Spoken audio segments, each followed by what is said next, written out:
What egregious thing did Robyn Brown do at Garrison's funeral?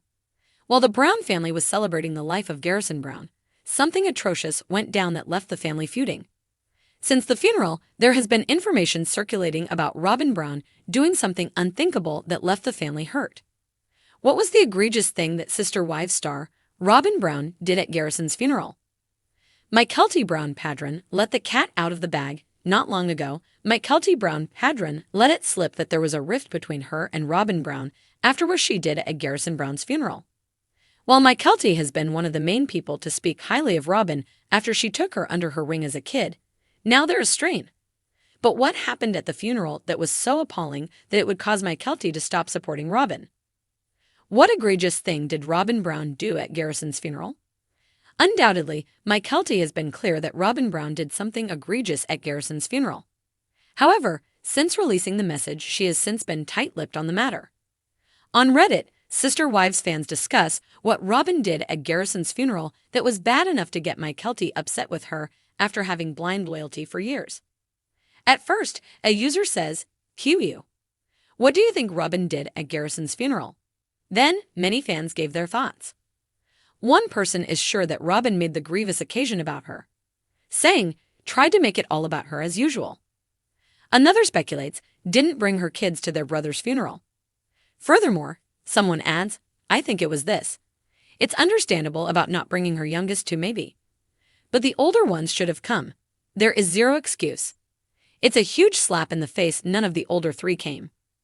I think she did this and then said it's because her kids didn't know him. A different viewer thinks she may have blamed Garrison for Cody's behaviors. The last straw.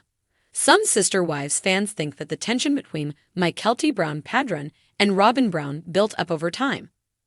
While the funeral was the final act, some people believe it was a long time coming. Honestly, it could have been something small that was the last straw for Mykelti. Cristin said that Mykelti is always trying to bring the family together. I can see Robyn making a small comment like that, which made that glass shatter for Mykelti. But others think it had to do with trying to sort out business too soon. Rumor has it she asked about Cody's share of the sale of Garrison's house and possibly life insurance. Robyn Brown controlling the scene. Other people think it may have been about Robyn Brown controlling Cody Brown. They think she may have played the victim and kept him from grieving with the whole family. I am sure she told Cody she wasn't going to go because everyone hates me, and he lashed out at everyone for how they treated her. She ended up showing up, but acting like she was the one who was grieving the most, and I assume she didn't allow any of her children to show up because the other family members are not safe. If she made any statements, I would assume they blames everything that happened on the kids freezing Cody out, and that if their sibling would have just talked to his dad, that everything would have been different. I think she was normal at the ceremony, but made Cody leave with her and her children instead of staying with family to bond/mourn together after the funeral. Families tend to hang out a bit longer after other guests, friends, co-workers leave, and I think she treated it like that and made Cody leave as well. In a surprising and tragic turn, the Brown family gathered in Wyoming for the funeral of Garrison Brown, a beloved son and brother. Garrison, known for his courage and sense of loyalty, passed away in an unfortunate accident while on duty as part of the National Guard. His death hit the entire family hard, leaving a wave of heartbreak and unresolved tension. Despite the grief shared by Cody's family, a particular moment involving Robyn Brown, Cody's fourth wife, stood out, leaving the family questioning her intentions. It was clear that the Brown family was fragile. Mary, Janelle, Cristin, and their children came together, united in shared memories and the mutual ache of losing Garrison far too soon. Robyn, however, had distanced herself from the family over the years, cultivating a reputation for stirring up contention, often seeming distant or aloof when it came to the lives of the other wives and their children. Yet, when she arrived at the funeral, her behavior shocked everyone in attendance. As the ceremony began, Robyn arrived late, wearing an outfit that felt strikingly out of place, an elaborate black dress with intricate lace and heavy jewelry. Her attire turned heads, and not in a way anyone had expected. While everyone else wore simple, somber clothing, Robyn's attire was theatrical, drawing whispers and looks of confusion from those around her. Though Cody's wives and children were used to Robyn's eccentricities, the choice of clothing seemed especially disrespectful here, making a solemn occasion feel disturbingly performative. The family proceeded to gather at the gravesite, encircling Garrison's casket, with heads bowed in sorrow. Robyn's eyes swept the crowd, seemingly not with sorrow or contemplation, but as if she were surveying reactions to her own appearance. When it was time for people to come forward and speak, Janelle began with a story about Garrison's courage and dedication to his family. As she spoke, tears filled her eyes, but her voice remained strong, honoring the memory of her son. Mary and Cristin each took turns, remembering Garrison's humor and heart, a testament to the bonds of love that had held them together as an unconventional family. Then, unexpectedly, Robyn stepped forward to speak. The family collectively held their breath, unsure what to expect. She held a single rose in her hand, clutching it dramatically as she began to speak in a tone that bordered on a theatrical monologue.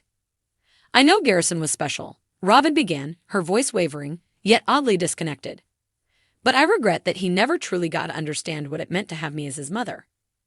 The air thickened as she continued, her words hitting the family with a confusing blend of grief and agitation. Robyn's speech quickly took on a self-centered tone, speaking less of Garrison's qualities and more about her experience as his stepmother. She bemoaned the struggles of blending families and the rejection she had felt from Garrison and his siblings over the years. It felt, in many ways, like an accusation, as though Garrison himself bore responsibility for their strained relationship. Janelle, visibly distraught, glanced toward Cody, who stood quietly, arms folded, his face tense yet unmoved. The other siblings shifted uncomfortably, clearly unnerved by Robyn's words. Peyton and Mykelti exchanged uneasy looks, and Savannah, Garrison's younger sister, broke into tears, barely containing her frustration as she listened. Robyn's words veered further, morphing into a monologue about her own hardships within the family rather than a remembrance of Garrison. The more she spoke, the more apparent it became that this wasn't about honoring Garrison. It was about Robyn's own grievances. Janelle's face was etched with disbelief as Robyn turned her speech into an unasked-for confession, lamenting, "If only he had let me in. Maybe things could have been different between us." This unsolicited apology did not sit well with the family. Garrison had been close with his siblings and his mother, Janelle, but he had always maintained a guarded distance from Robyn, not out of malice, but because he'd observed the favoritism and discord she often fostered. Finally, Robyn reached the end of her speech, holding her rose above the casket. She cast it down with a flourish, stating, "Now you're at peace, Garrison. I hope you understand, wherever you are, that I love you in the only way I knew how." With that, she stepped back, a faint, almost satisfied smile crossing her face.